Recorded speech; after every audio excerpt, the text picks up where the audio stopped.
Terminus, pour le plaisir de Fiston Pelende, patron de tous les journalistes à Johannesburg. Mbolo Yotokolata Twins Family Fashion.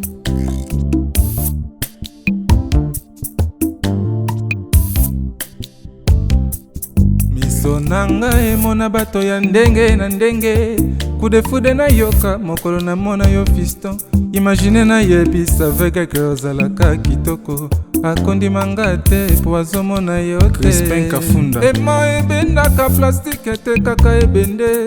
Je suis attiré par ton amour, esina komi locataire ya motema na yo.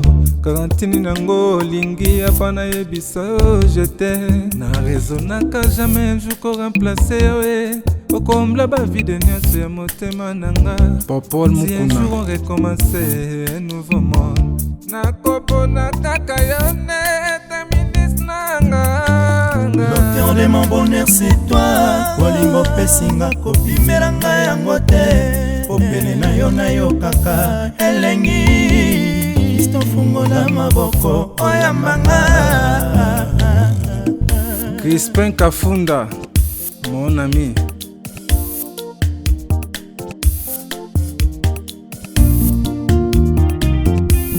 Santimele qui n'a parlé à langue bato baka mwenga. Eza molimo santu te na lango e bolingo no Fiston. Amuna biso ezanga jour férié. Tous les temps koseka esengo neti nezo zame de temps. Les philosophes. Objectif ya taka balon ekota na poto. Na linga lelo na suki poza Terminus nanga. Jean-Pierre Minard na Dublin. Osimia limeti pembene sase papa suweno nini. Babo makamoto na petro te polamba na mbabola esengi makala yo timabanga. Edgar Mvumbi papa na soki osali bongo wanobomi moto bolingo nanga.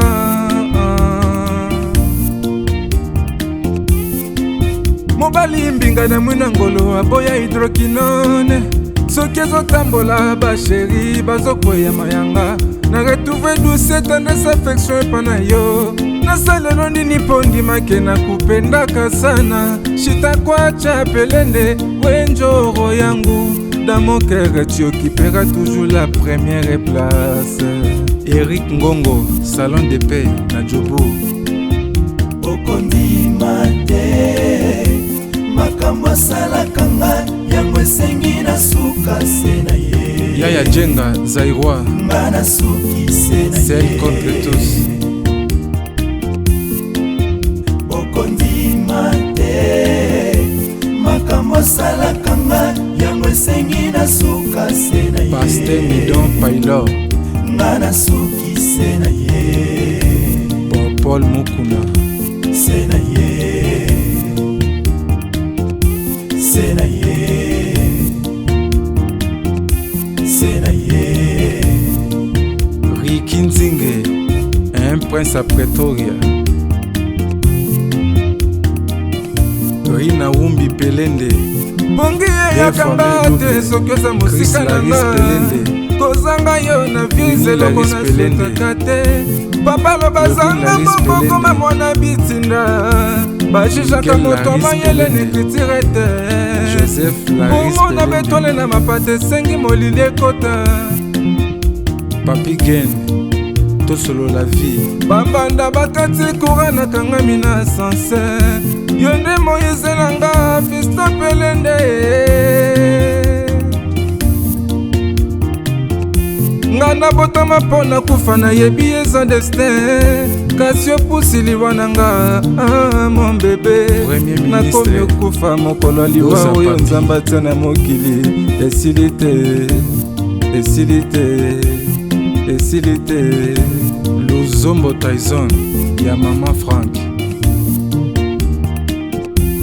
Moto ezwi défaut de charge po badere mote me baby. C'était peu chéri telanga molingo na sani ye. Kotelaki yongolo te noki bajalu balokota baremplace nga. Okondi mate l'enfant propre makambo asalaka nga yango esengi na suka se na ye Premier ministre nga na suki se na ye okondima te makambo asalaka nga yango esengi na suka se na ye Roger Kinzunga na Luanda nga na suki se na ye ya Mama Sylvie se na ye Rachula Caramel se na ye Correcteur News TV se na ye Crispin Kafunda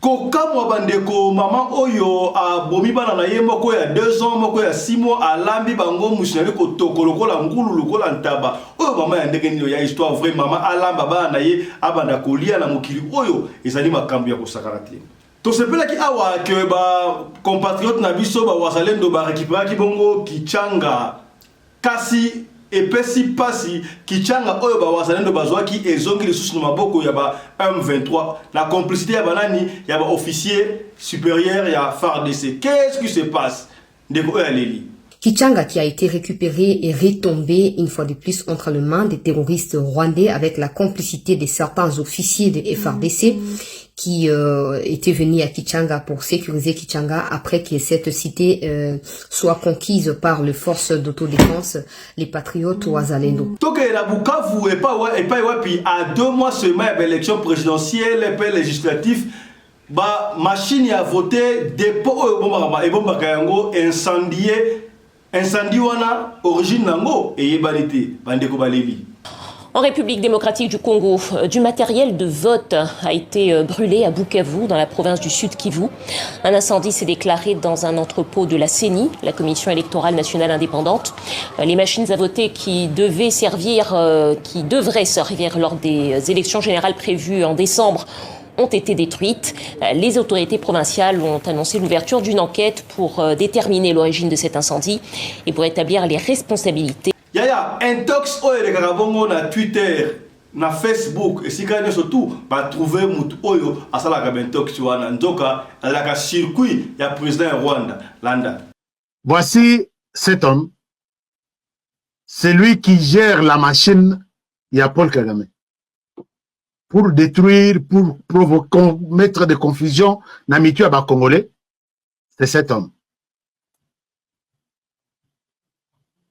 Cet homme, vos hommes sur l'écran, je le connais très bien. Naïbi est très bien. Ça fait déjà quand même un temps. Il ne peut pas se rappeler de moi. Il était directeur de radio. Nalibo Kangabilongi Abatoy. Kaka na émission oyo nde wazi komona bande ko balandi to ya babongo alanga nzembo na kombo ya Trezege Nuance ya zala kabongo na Cape Town. Ala sika boy na Johannesburg aye po na kusisa album na yeto kusole ba album na ye kaka na émission ya lelo. Mobali mbinga na mwina ngolo aboya hydroquinone soki ezotambola basheri bazokoya mayanga na retrouve douce tendresse affection epa na yo nasalelo nini mpo ndimake na kupendaka sana shita kwacha pelende wenjoro Radio Collective ya Fiston. Tous abonnés massivement. C'est validé.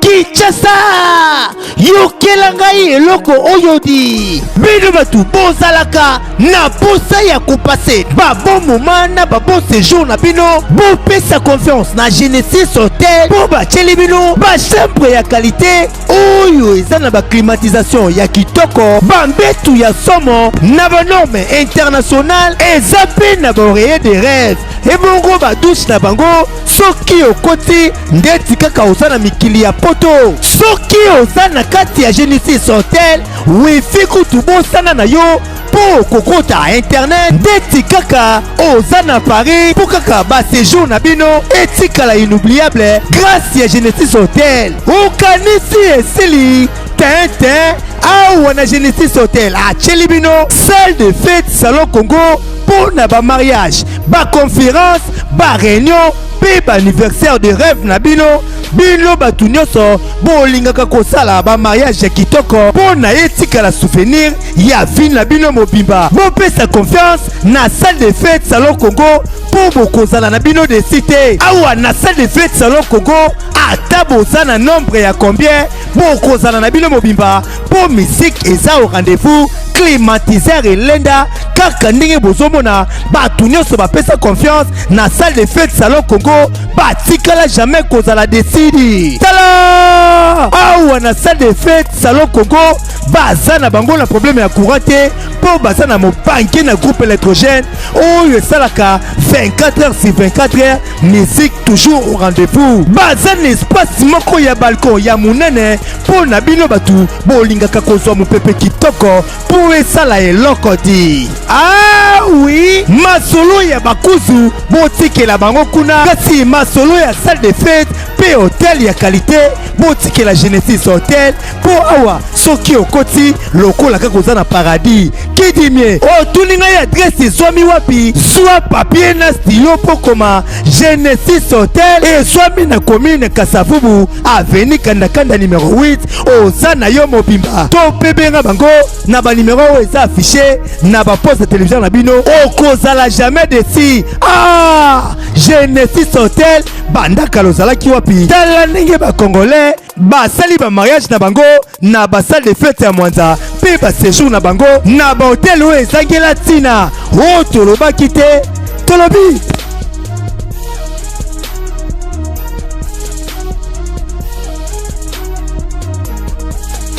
Mbote la bino bande ko balandi ya radio loco télévision bisika nyos tu bozwami merci na confiance et fidélité bo pesa kana programme oyo radio lokole masolo et pa wapi to kuta na ka pona ko beta masolo ya makambo zali ko le kabongo na communauté na biso africaine en général mingi ya biso batu ya mangala kombo na ngai Fiston Pelende tata ya Sedek tika to pesa merci pe matondo na Michael Josh sponsor ya chaîne oyo kota na site ya Michael Josh eza pona eloko moko songolo epai wapi ekopesa yo mwa kitoko ekopesa yo mwa elengi okopona biloko ya hiver ezali ya été eli ya basi ya mibali ya bana ba roba mariage nyonso to ba montre ya lokola montre oyo resaki bino déjà bomonaki yango montre oyo esalaka na pile te mais plutôt na makila oyo esalaka na pile yango koto oyo ya pile oyo ya makila est-ce comprendre ne surtout wana Michael Josh kobosa na pete soka kisasa pola la kabongo na Genesis hotel yambo to pete lo solo e pai wapi mama oyo alambi bana na ye lokola ngulu lokola ngombe lokola ntaba ya tika to ya babongo alanga nzembo na kombo ya Trezagenians auti Cape Town awa e kosala nini Trezagenians mbote na yo ouais mbote papa Pelende babi papa Sedek tomoni awa na da Johannesburg yo osala nini awa on a eu un finissage ga album e banzembo do ya ona elima nzembo sala album tokoye ba album na yo komona monini et posa la combien de titres ton album Tension ça va oh Tension ça va ouais bana Cape Town Tension ça va mais José Tension ça va moi c'est à Mwindu fais ça je dis Tension ça va 1m90 ça va Charoufa ouais to quand on oublie Tension ça va 10 titres toi là ba Théoma na 2 titres Diemoko et puis to bosente président Mbala Alino Mbala babe bengo le baron yemo konza Peru market yepa na titre ona Ismaël Mandiang ana titre do ba tanti mujinga pe bazana donc ya ona mpesa to yo sama ba bilo moka ndiza kato sokola mo makambo pour bazo na kitoko banya voilà les kamoté to ba sika programme na yo album mamkolonini et puis programme na yo zanini bon album ebima d'ici décembre avant donc entre le 1er décembre et le 2 ok toi qui vous en vraiment mené la convention civic center ya Cape Town kuna et on ça mandenge nini ouais toi na concert ezapé ya biloko ngoka to ba ba sortie officiel album mais eza concert kafu ndeza la ga boss te ngando ya puna rate kumba kaje zana donc ya mingi on bezate le débat oh tout ba yebi Trezagenians et puis ba na musique ya Trezagenians ba zapete ba osanga ba osepela puis ça combat cage donc kuna mambo zala bien ndenge zalaki le 30 juin mokili ka ndeza na beng saka mokili baya donc kuna ndeko za placement teyonga na misaka bapaki po yeka muta salamu c'est le muta. Donc voilà, olobi oye na Johannesburg, oye ozobongisa album na yo, et na 10 titres nango kombo nango tension ça va, et ça va nzembo belé et puis les deux bon ça na sortie officielle album et puis concert il y a battu surtout il y a route sur qui ça sur route ba province be na Civic Center de convention center où il y a Cape Town. Voilà, moi à rappel à muke na nzembo oyo ça album nango bataka tembete na moto leki yo na mbongo temute babos elimine bango ba oyo bayana nzela kaka te toboye poyo lingaka moto nyoso aswa na ndenge na ye likunya na moto te maboko pembe temute bae temute bae moninga ya trezoma saloba kwa dirba ndeko ya shaka kabuya bisonyo so rendez-vous na Civil Center Chemi José. Voilà, merci beaucoup. Je crois que le message est passé. Très gagnant, c'est un mot de la fin. Il a souka, et zanini, bino la Cape Town, vous vivez et puis mbote na la Cape Town, on va finir avec toi. Ouais, bana kapa, bana jobu, bana dirba, trésor masaza na zoka, mbote belé. Et puis la petit bana Cape Town, le fan club de Tezege Nias, babi les amis de Tezege Nias, bino tout beau à la ona. Et là, on a appelé ça conseil na ba oyo ba o ba koka na bango makamute po bo sa za moko ba boss musutu mona bakanga bango na ba une semaine à prison ngai ko jamais ko salima donc po i walete oya donc eloka na pesi kaka bana Cape Town tozoya kala mingi te album na bino disque ezobima mais le 2 décembre kumbakaji na Civil Center bo sa za moko te yonga no muteba fimbo kekele étage à suka. Voilà, je crois que le message est passé. Merci beaucoup de ce que nous avons dit. Information, et ça occasion pour nous et puis na radio lo collé. Yambo to mettre la yo ba solo ba ndeko tika to développer au moni bongo na sommaire na biso to kende mama ko na est mboka na biso e pa wapi to se pela ike kichanga za qui récupérer pa ba compatriote ba wazalendo kasi e kamwisi biso ba M23 ba botoli lisusu kichanga ba lobi la complicité ya ba FARDC officier monsieur FARDC bon officier yango banani est-ce que officier rwandais oyo bazo ça trouble la FARDC ba humanité et peut s'y passer ndeko a expliqué. Chères autorités, nous revenons auprès de vous pour essayer de marteler une énième fois sur la situation sécuritaire à l'est de notre pays. Kichanga qui a été récupéré et retombé une fois de plus entre les mains des terroristes rwandais avec la complicité de certains officiers de FARDC qui étaient venus à Kichanga pour sécuriser Kichanga après que cette cité soit conquise par les forces d'autodéfense, les patriotes Wazalendo. Qu'est-ce qui se passe, chères autorités? Vous avez signé un cessez-le-feu avec l'EAC. Les cessez-le-feu, là, vous avez signé, c'est entre le Rwanda et la RDC. Et pas seulement, le Congo n'a pas signé seulement un cessez-le-feu unilatéralement. Non, il y a le Rwanda qui a signé. Pourquoi l'EAC sur le sol congolais n'impose pas au M23 d'arrêter de combattre, de se retirer à Sabingo, comme cela a été dit initialement, afin de poursuivre avec le processus de Luanda? Pourquoi seulement la RDC qui doit respecter cessez-le-feu? Et vous acceptez cela parce que chaque jour, les communiqués ne cessent de tomber du côté de l'armée congolaise. Nous ne combattons pas, nous respectons cessez-le-feu. Alors, ok, respectez vos cessez-le-feu parce que vous soumettez aux ordres de la communauté internationale au détriment des vies de Congolaises et Congolais qui périssent au quotidien dans cette partie Est.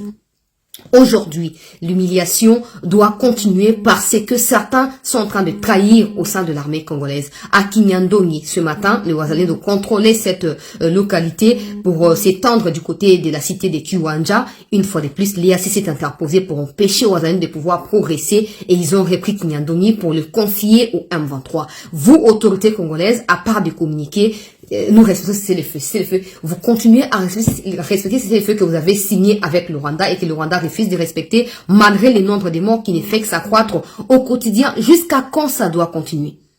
Tous ces fameux généraux issus des brassages et des mixages, vous devez les connaître. Là, je parle à ceux qui se disent conseillers du président dans des partis politiques et même à la présidence. Le président ne peut pas nommer quelqu'un que vous ne connaissez pas personnellement. Vous devez toujours, en tant que conseiller, avoir le temps d'étudier chacun des profils. C'est ça votre travail. C'est pour ça que vous êtes payé. Étudier les profils de tous ceux qui sont sur des listes pour être nommés afin de savoir qui est issu du brassage et des mixages et qui est congolais de père et de mère. On peut pas continuer à se faire humilier de la sorte.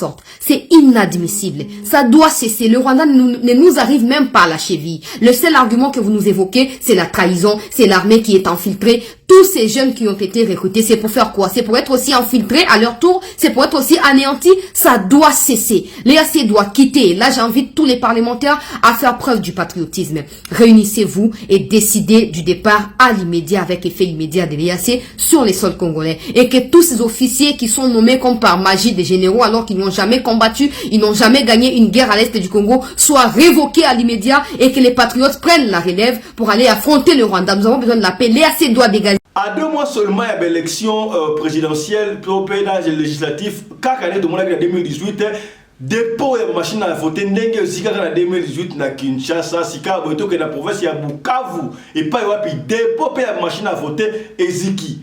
Incendie wana origine nango et yebanité. Ba député Oyo ya Bukavu baleli. Lundi. En République démocratique du Congo, du matériel de vote a été brûlé à Bukavu, dans la province du Sud Kivu. Un incendie s'est déclaré dans un entrepôt de la CENI, la Commission électorale nationale indépendante. Les machines à voter qui devraient servir lors des élections générales prévues en décembre ont été détruites. Les autorités provinciales ont annoncé l'ouverture d'une enquête pour déterminer l'origine de cet incendie et pour établir les responsabilités. On écoute un des candidats à l'élection. 1700 machines à voter incendiées juste à quelques jours des élections. C'est quelque chose qui suscite beaucoup d'interrogations et beaucoup d'inquiétudes. Ça crée même la peur au sein de nous qui avons des ambitions de postuler. On s'est dit pourquoi cela n'a pas été calciné avant, mais juste à la veille des élections. La crainte se situe au niveau de la fraude. Tout ça, je crois que la CENI nous doit des explications claires et précises pour qu'on sache réellement ce qui s'est passé. Yaya intox ça la mingi intox na Twitter na Facebook on a rebelle basali boy makambo ebele le kaka est ya mboko ande ko zaka lokuta ezaka tout un réseau mutu oyo ba timbele mutu to ba yebisika mutu na intox so azali mutu azali na ceinture ya président Rwanda a gérera plus ou moins plus de 150 compte il y a Twitter pour la blacklist de Batou pour la kosa kabakambu à dévoiler. Je vous montre nazo mabino malembe pour que vous comprendre et c'est kana outil na ce qui s'est réellement passé sur terrain. Mosala manga ezaka ndengo wana ndengo boyebelinga. Voici cet homme, c'est lui qui gère la machine il y a Paul Kagame. Pour détruire, pour provoquer, mettre des confusions, n'amitu à Congolais, c'est cet homme. Cet homme, vos hommes sur l'écran, je le connais très bien. Naïbi très bien. Ça fait déjà quand même un temps, il ne peut pas se rappeler de moi. Il était directeur de radio. Nalibo Kangabilongi Abatoy. Il est directeur d'une télévision, d'une radio. Il pilote Nakatia service à communication et presse. Il y a Paul Kagame. Il gère plus de 50 comptes Twitter en RDC. Plus de 50 comptes Twitter. Et il publie na équipe naïe. Dès qu'il publie, les autres Congolais, il ramasse. Regardez Kuna, Ezaboye. Est-ce que Yebiki a publié ça? Je peux avoir une centaine de photos de ces messieurs avec Kagame, où on lui donne des stratégies, tout. Mais je vous donne seulement l'extrait. Lelo Natongo, il est parmi les premières personnes. Je sais qu'il y a des est du pays qui suivent la situation sur place, qui, en communiquant, ils communiquent d'une manière, d'abord de soutenir la patrie, hein, que je suis d'abord congolais, et ils publient tout en laissant des réserves de gauche à droite. Mais il y a des publications qui vous montrent que Sorotangi, au côté d'Andako Kangi Bisaka Okimi. Alors, il faut Boeba, qui est les... J'ai fait toutes mes recherches, c'est lui. Alors, Lelo Natongo, il était le premier à publier ça. Il publie ça. Il dit ceci, permettez-moi de partager avec vous comment, dans leur débâcle, FRDC, FDLR, Maï, mercenaires, les M23, a tenu à honorer la tradition inaugurée par Chirimwami. Au moins 15 véhicules ont été donnés aux galants jeunes hommes qui poursuivaient ceux venus plutôt exterminer Tutsi du Congo. Alors, à ça, la publication, la publication Oyo, il donne l'impression à publier Ndengezabo, à publier que Pesaki Chirimwami, c'est le nouveau gouverneur du Nord Kivu, à Pessi Bajen Wazalendo Mituka, et Nakata Mituka, les M23, à Kangi Bango, à Botoli Mituka Nyos. Et il donne l'exemple de ces véhicules. Nabatuit Naye, elle a continué à lobby. Nous sommes des rois, nous sommes, à lobby, ce sont de, donc c'est un cadeau, Pessi Bango, Motuka Oyo. Puisque, comme ami, opération Nord Kivu, ainsi de suite. Soko Taliboye, au Bandiko Finga FRDC. Bazoba kutu boza wapi, regardez Mituka Nabiso, M23, Kotibiso, Botoli, Kangi. Je souhaite que Bola n'aille très bien. Alors, mais Soko Taliboye, Oleki, tu ne sais pas de qui a publié, où est-ce que nous sommes en train de partir, où sont les Wazalendo. Alors, je vous donne encore une preuve. Ces véhicules ici, Motoyo, Azanakat, Motoyo, véhicule, image, il y a véhicule. Il y a Kala 2022, 2021. 2022. Rappelez-vous, véhicule Oyo, c'était lorsque Chirimwami qui dirigeait les opérations vers Bunagana, piéja bango, na betelebino lisolo, Chirimwami, tika mituka, bima na Uganda. Je ne sais, na la kisa bino photo avant na Sanzete, motuka itikali, ye bimi na Uganda avec 2 gardes du corps. Msusu, kota na Biscade. C'est les jours où on a saisi ces véhicules par les M23. Véhicules Oyo, les chauffeurs à qui on avait donné motuka ba réparé, à qui mana motuko de Bunagana ti Nord Kivu, na Goma. Na la kisa bino ni nango. Azuye oyo kokumba.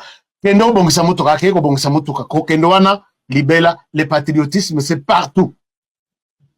Mais moto ya ke lokota ba photo wana, aye ko lakisa biso que tokangi mituka ya gouvernorat du nani ya état-major général na Nord Kivu, voilà preuve yango. Mais bota la moto yo, les choses dont on a expliqué bino, moto yango yé. Et vous verrez que c'est la même personne, Oyo, na la Kisaki bino, il est toujours na Simaya M23, na Katia M23. Donc il fait la vie Bisramibal à Kigali avec les M23 à Bunagana, Tonarocho. C'est là où il vit. Et quand il publie, tu crois, Combo, la paix, je suis Nord Kivu Yetu, donc on s'appelle là Congolais. Mais c'est un Rwandais de père et de mère. Il vit entre les deux pays. C'est lui, maintenant, Nakati, na même photo. Mais peut-être à Kolo Bakeno, ils ont été. Oh, ils ont montage. Mais ils ont montage. Je vous montre sur une autre photo, toujours de ce véhicule-là qu'il a montré. Vous allez voir que ici, c'est le même véhicule maintenant. Et mon ami bien, Opération Nord Kivu. Opération Nord Kivu. Vous n'avez rien vu. Mais ce monsieur est sur cette photo. C'est lui qui prenait des photos ce jour-là. C'est lui. Et regardez bien tous mes photos Oyo, vous verrez qu'il est en train de prendre des vidéos là-dessus. Vous voyez là où il y a Natia Flèche en rouge. C'est lui qui est en train de prendre, de trucs. Alors, chers amis, j'ai un appel de Ouazalendou. S'il vous plaît, sur terrain, ne quittez pas. Nazoye Nano. Peut-être c'est urgent. Je reviens à vous. Ne maintenez pas à rigueur. Je reviens à vous tout à l'heure. Il y a tout comme là aussi quand il solo et puis si passe là ça chaque fois maman na go na ndokina yo papa na yo lokola bande kola yo pasi ya kosakrate li solo oyo ko pesa yo pasi yaya la ko rumela mingi te ko li solo oyo comment est-ce que maman comme na niveau ya kolamba bana na ye alia est-ce que maman oyo abande ko souffrir mobala bande ko maltraiter to ndenge nini pesi pasi ya kosakrate yaya to partager to kota yo ka li solo oyo e ko pesa yo mutu ko swa kaka de pesi ngai mutu ko swa yaya Lisoto robeta maman oyo asali ba na mabe non seulement ko boma na yeba lambi bango komo na ye salamatu maman o salamatu azalaki mwasi ya liboso mobile azali na basi mibale salamatu mwasi ya liboso mobile ya ko na deuxième femme yaya ala zo profiter pour ba grand prêtre mère Baba Lio, yo Baba Lio, okomi komona makambo komi lokola facile pona yo. Aya ngasi baninga ngasi na bali. Baninga ngasi na bali. Botika kolukela nga mito na bamure. Nazuya ngai mobali. Likambute, osi ayo mobali me traiter mobali wana komi se do bandeko. Traiter mobali wana komi se do. Boni ba papa bele bazé kolola. Mama pona kolamba mbala ta fufu problème maman ko baka binga na YouTube yeka na YouTube atala maman ye ba chroniqueur nyoso tout ba chroniqueuse nyoso tout makamba salaka mais pona papa so uti musala mobile orgue souffrir pona ye ayeboye api atama fufu problème oka chérie namba ya madesu kuna tanga madesu kwangeza wana kataka kwangalia to lamba semul te moko lia respect on ba yesuté. Ce que mobile on connaît pas deuxième bureau de ningini à cause de l'homme banda te ningini makambi comme salamo sala bugoni sata comme la ye salamatu yango wana besoin comme salamatu basaba to basa musulman est-ce combien voilà mobile on fait que la basi mbalé kaka no biona on ne sait pas par quelle raison yé et pour ça qui est azwa deuxième femme ne webi yango ba musulman et ça permis par la bango ba gros attendre moi 2 3 4 5 femmes à condition que autre takabango nyoso tout ndenge moko est-ce que baba na côté salamatu ndenge mona deuxième bureau on ne sait pas oui bien très bien deuxième bureau bolingo ya sika ba ta kana ma avantage moi muke par rapport à premier bureau té bon té voilà papa o mobala salamatu a comme ko makara mingi na deuxième bureau na moi c'est jusika mais ba fanda kanda kumoko mutu na chambre na ye salamatu o la jeune fille à 24 ans yaya ta na ba kam o bala moins de 30 ans ba sala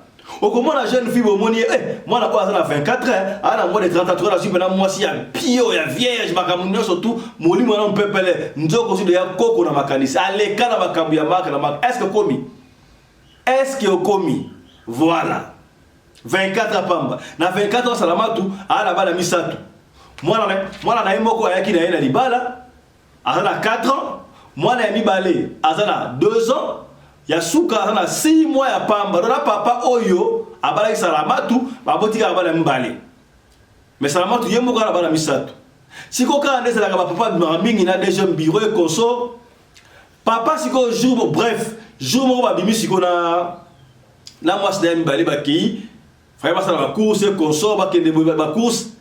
Et ça lui que, tant que 17h, pardon, 16h, aux onga, papa, l'équipe moi quelque part, a joué moi copo. Tout le monde, c'est là qui mingi, basi bané ko yo kana pesa kalango, on a premier bureau, la deuxième bureau, fa da rester ba yo kana reza kalango, les kalango ben souvent musulman. Bana ba mesela qui peut maman ba ngami balé déjà.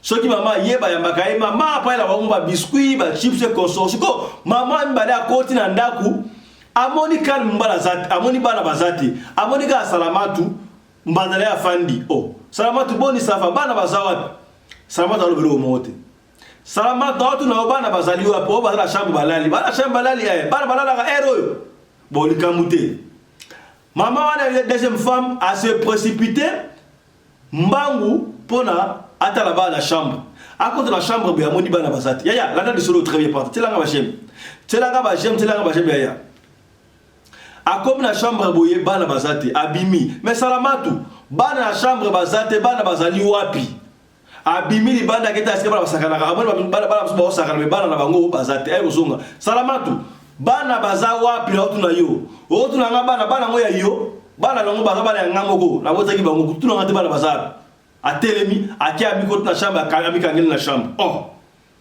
deuxième fois on a comme binga oui bien abenga mobile abenga ma téléphone papa yakala aba be koti a nini papa pe alors moi kopo 30 minutes après au comment nini on a la koti la tour salamatu bana bazawapi a ngolo bate o bana bazaya vola la chambre na kena chambre puna la koti bana bazati siko ami kangeni na kati ya ndako ba beti porte rien entre temps biloko na nzungu ezotoka siko deuxième fois magangi mais salamatu yo ozolamba ba otno bana sira bana bazate otiki be bloko la moto bloko a sur ziki étant femme deuxième femme a se précipiter n'est-ce pas a kende la cuisine a fungola ta sur bloko etoka a fungola boye hey amona misuni etoka me kotala bana boya moni ba misapi ya bana ba misuni ya bana mona bébé na ya mona ya 2 ans yaya mama oya ganga nini ya kotala awa misuni etoka awa ezali bana mobile wanga taliwe bali kolela mobile akiba buki siko porte bazui salamatu ba bimisi na salon bala lingiye moi si on a pression na bimisi ko ba monika moi misuni mo ba indice ya bala mbale mo na mo ka monité a bimisi ko libanda ke ko ganga awadi ko ganga kombe ya mwana oya 4 ans oya salamatu ayaki na yi a bengi mwana na ko bani azaki pa voisin nini boya ko tala awa salamatu zolamba bana na ye mususu ba meto comprendre pete mwana wa ye mama mbanga kimaki awa mwana ngo parobaki lelo mo tala kimi abandi mama ko sakara baninga na ya bosani na ye bazui mwana ba voisin ba ye bazongi ba komi na ndako wana ba ye batuni mwana ya muke ya 4 ans bébé ka mwana muke akoko ko yebaka muke mais pas totalement mwana ya muke expliquer non mama na mama azumbeli azokata bébé azui soki nzete ya abenga ngo ya liboka abambile ke mso desanga yonga na kima kinanga tanga kima ke sakana eza ndeboye babenga mbila ya wana to mbila ye ba interroger salamato yo osali boye pona nini ono ngaza yakina nzala yamo na inga ina lamba na lia olungola mabana na mokolia okomi ngulu na dia bana so azana nzala qu'est-ce qui s'est passé siko bambila batuni siko mbala papa moi ça azana bébé à 6 mois azoyoka pasi okufuza ka nzala to ndenge nini ay mbila papa siko papa no bana lobi officier ngala kufuza moi sina nzala biloko nyonso tout na congélateur ezana ngobo kende kotala misuni ya ngombe ya nyama zamba nyonso tout ezali bokende kotala bebika ba quartier ba tonio ba mona ngoto yaya misuni ezoko toka so ko mona image wana kena radio le collègue gold ko mona yango ba longo pena ngoto tezo toka se otoka tango ba officier ba se précipiter na congélateur batala ko si qu'est-ce qui ne va pas ba funga la mama na sachet musu ya liwana ba funga sachet wana mitu ya bana na ba kolo musu ba tibia musu ya bana kuna ba gangi c'est pas possible donc mama ba de ko tokisa bana azui pe mususu abombi mais asa cannibal benga wana ba cannibal apangusi pe makila pe omona trace makila te nzungu eto kana ja okota ndako ka solo ba solo mse misaka na banzungu ya ngombe ezaka pe ngombe te za mutu omona musundenge to kola mutu akoba bébé basaka makasi ta kati bango na bien kola okata ngulu na ebite atokise bango nanu bakobi peta pa kati to akata kinde j'imagine ba pauvre bana ba bébé ya ba te pesi pasi ba voisin musu ba lia ba dikolo ba non oui to mona ki moi 2 mois 3 jours salanene moi si oyo comme nani salamatu voilà pas musulman salamatu ba de musulman bote na bino oto mona salamatu ala se kamso bloka olia c'est comme ça zakina nzala na ebité mais ba moni misuni mususu ya ngombe ya ntaba fait provision na frigo ezalaki. Est-ce que kosenga ba voisin biloko wana osama to aller kosala ezalaki mascarade tonini on n'a pas compris molimo ine côté li mama oyo botibana na yo okabata bongo pena okele kokata bana olamba bango ya yepesinga ye mutu koswa lisolo oyo wana tobe ngoni jalousie ndé balobaka do yo ngala mwasi na yo na botelo bana yibale siko kipenga ite ozo kipenga peut-être mwasi ya yibale zela comme ça na bomba bana ngo comme ça tozanga bango biso mbale to beta lisolo awa mwasi moko na atumba bana na yemisa atumi mbapo mbala azo garda bana ça va na Hollande mwasi bapesi garda bana et pas mobali ke musala mwasi tikali atumbi bana et pas bana atumbi bana wana tozanga bango biso mbale oyo kuta tumbite oyo basala de mbali na foyer aziba na akati kati alambi bango j'imagine soso ane bana otoka wana amekaki pe mungwa est-ce que ataki déjà mungwa amekaki pe déjà musuni to nini est-ce que yaka déjà batu to amesta ko batu na butu et sengwana lukia na butu amonite akena moi ngana ebiti yaya pasi tala makamba boy histoire vraie bandeko histoire vraie bandeko et pesinga mutu ko swa ata yo moko jalousie yango ya nini au moins maman na lobaka o papa fiston yo baka boye ekara ba mama ba grand prêtre mère ozana ndako alibala kipaka mobile na très bien pour la deuxième bureau azwata entrer au côté parce que papa kota la boye ma grand prêtre mère akipanga malam alongolo nga ba sapato asokolo ngai ayebersa ngai alors sous maman ko msani to la kisa kibino awaka ya émission na chaîne na biso to la kisa kibino boni mwasi oya libala ko ikozala mobali ya ye ayambia ngolisaki avanti mobali ati mobali ko mesa azu citron aosokola papa makolo azokata papa manzaka ateli papa vendelateur papa bino voilà mwasi yeyo yo sala bongote yo mobala bengso na Afrique du Sud mobala bengso na Poto abengso na Amérique yo okendela de YouTube ofane ke mbonga bane ko ta chaque mois bangoya osala balike yo sala kali kelemba osala kate osala mbongo ya bana ba chroniqueur nyonso to yebi bango ba chroniqueuse to yebi bango ero mutu kinga ndo le garantie mais ero mutu kinga nite otala kite kinga loba ki boye puis sika motala ka sika ba finga ka batu ya sosola ko sosola tango oyo avant ma bekoma na ebike mama oyo na ebite bolima cannibale côté lié kanda mobala kipaka yete toni répugnance et puis les sous ya entre parenthèses ndeko moko boya na Afrique du Sud mobala na mbongo belé baso ba ko ndako awa mais mobali aboya kiye pona nini yaya na esa rabino chaque fois yaya boyebelaka mama face à la swag ata obali swag kaka banda ba bala miki yo ngasi na bali te ngasi na bali na wasa suni na fande kutubana yo papa tiki na tongo olatika robe mo aliputa rozo robe le soki nini tata tiki na mbetu papa ke musake ulukira mbongo akoya kozonga yo kaka na robe wana yo na kutulu kutuka na robe ko tika bala classe kala robe wana ya boni boyeko papa oli ko mona répugnance akima tenengini est-ce que komi azo deuxième bureau tenengini encore ba deuxième bureau ako nika papa makona linuka jina libanga niki likola ngo atesco citron likola ngo nosko papa attention ça va le gros album il y a très nuance attention ça va papa oui attention ça va maman malili maman ya bosala ka yango te pona nini est-ce que bokomi ça radio le collé tu as pour la compagnie bino yaya tala li solo pour la compagnie bana ba bimba victime na bike bana o ba victime ya bolingo pour la nini papa a joué déjà sous maman pour la nini maman la bango peut-être yo peut-être qui par moi si bien qui par mbali bien te ko ganga la mbali j'étais en train de dire na joburu awa libale kufa mutu pour la moi si qui salité leki okomona ndako salite papa maman na miki na tongo ba ko promenaki ti déjeuner bolé ezaka wala hôtel osela to le maman na pokwa e ko bebelela sokola mala moko na ndeni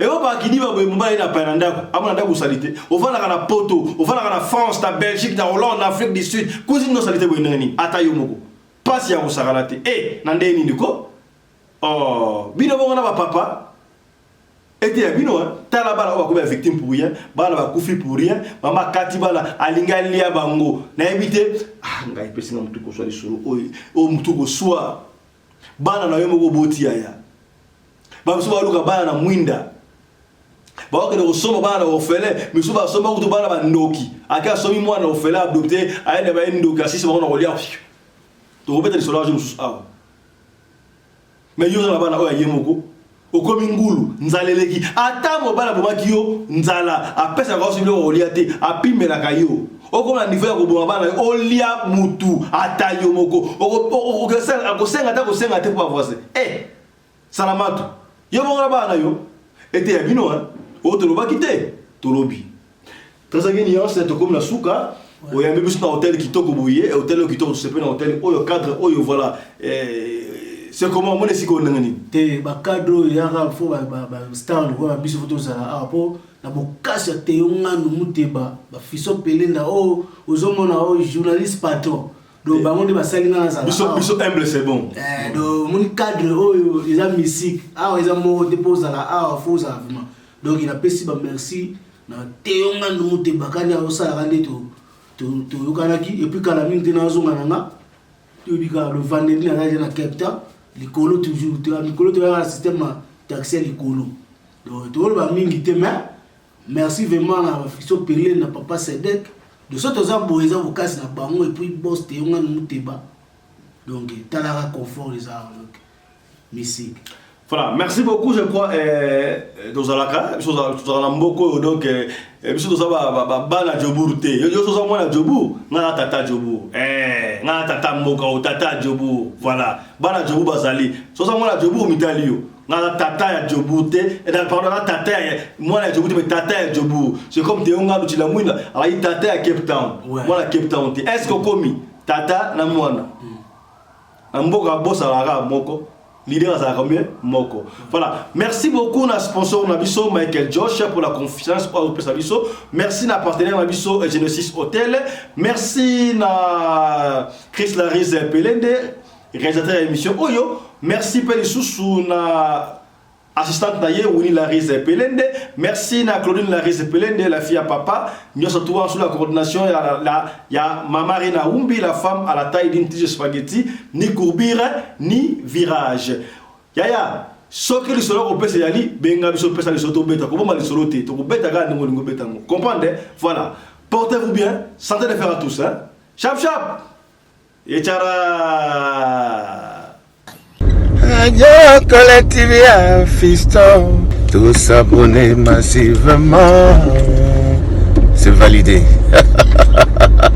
Ya botoko mawana tika to pesa matondo to remercier Michael Josh sponsor officiel ya chaîne Oyo qui nous accompagne et qui continue à nous faire confiance. Michael Josh, merci à toi, merci à vous aussi Kozaliwana. Alors to senga abonner le ko moko bandeko ko na site na website ya Michael Josh au côté kuna oponi article ya soki na Afrique na Afrique boyi sikoyo winter ngebanda comprendre siko na Afrique boye elo ngebanda sama ngebanda siko na Afrique parce que moi ya ngona oyo net t-shirt boyi to la ti boyi ba polo oyo ya Michael Josh au sentir kilo pena ti na polo pena boyi mutandimi mais na Europe sika boyi mali le banda.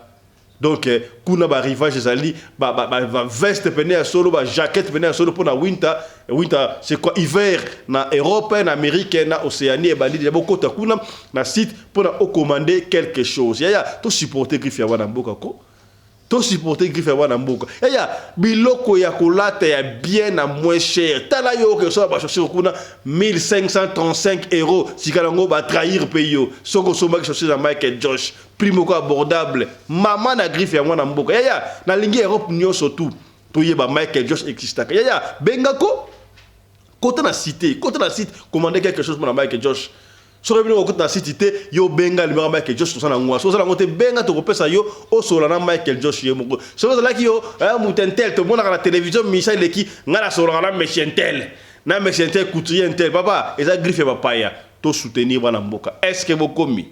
C'est que bien. Pour l'habillement des classes de vos enfants, pour l'élégance de vos enfants, désormais, visitez le magasin Little People Shop chez Mama Charlotte Caputo. Little People Shop chez Mama Charlotte Caputo, la bière officielle de vos enfants. Awa et pas Mama Charlotte. Moi namboka bon monake ba namboka congolaise tala biloko ya kosala et pas bapaya. Acheli biso bilamba.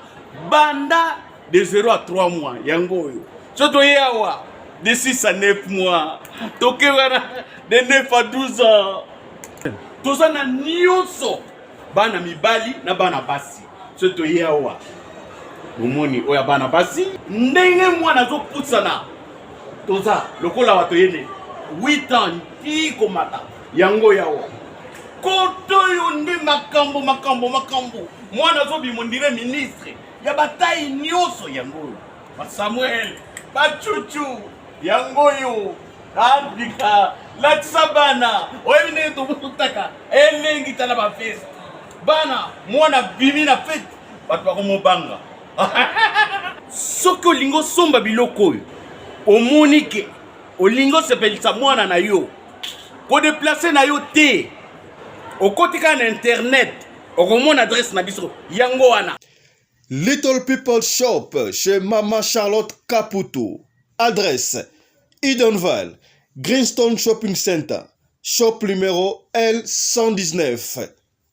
Téléphone 011 52 46 366. À Jamestown, nous sommes sur Meyer Street 183. Jamestown Town, Johannesburg, shop numéro 5.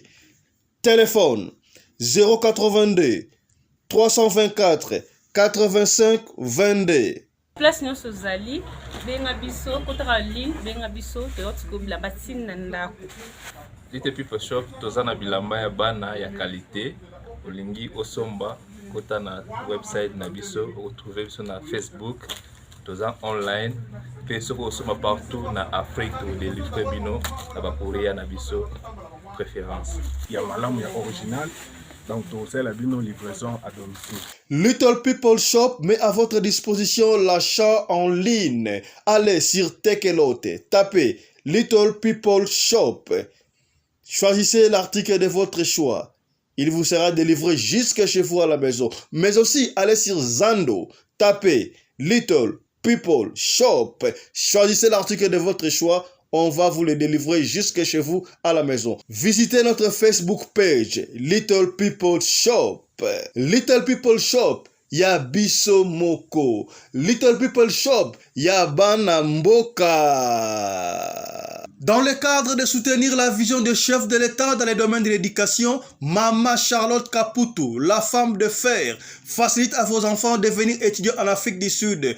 Dans l'école de l'aviation, apprendre à piloter l'avion commercial ou militaire, apprendre à piloter l'avion de chasse, apprendre à piloter l'hélicoptère commercial ou de chasse, mais aussi apprendre à réparer les avions commerciaux ou militaires, des hélicoptères militaires ou de chasse en Afrique du Sud. Bandeko, yo mutolingi mwanona koma, pilote commercial to militaire. Avantage yango yo obengi na numéro oyo ya Mama Charlotte ako guide bino ndenge nini mwana na yo ako sala classe ya pilotage. Alors avantage nyonso hébergement minerval olingi mwana na yo ayeba kobongisa ba moteur ba avion benga Mama Charlotte na Afrique du Sud. Madame Charlotte Caputo et ses collaborateurs mettent un hangar plein d'avions à la disposition de vos enfants qui viendront apprendre ici en Afrique du Sud. Voler à l'espace sud-africain, devenir un grand pilote commercial ou militaire. Contactez Madame Charlotte Caputo. Devenir pilote d'un avion commercial ou de chasse n'exige pas un diplôme d'État. Un certificat d'études primaires suffit pour apprendre à piloter l'avion commercial ou militaire. Les appartements confort pour accueillir vos enfants lors de leur séjour ici en Afrique du Sud. Piscine, salle de bain, salle à manger, cuisine, lavabo, tout pour accueillir vos enfants. I stayed here from 1 year ago. Oh, people coming from Congo, you're very welcome to come here in South Africa. It's a Mama Charlotte space, very beautiful accommodation. They take very good care of us. Bino batu boyebi anglais te, alobi boye. Grâce à Mama Charlotte, lelo yo ba Tanzanien bazo yekola avion, baza mi balé, mwasi na mobali. Et bon bino na Congo. Ozo zelanini. Pour tout contact, appelez-nous au plus 27 82 32 45 522 ou encore contactez Radio Locale Télévision au plus 27 61 88 58 455. Papa, maman, mwana noya koyekola kopusa avion militaire peu commercial, hélicoptère militaire peu commercial, kaka na certificat d'études primaires.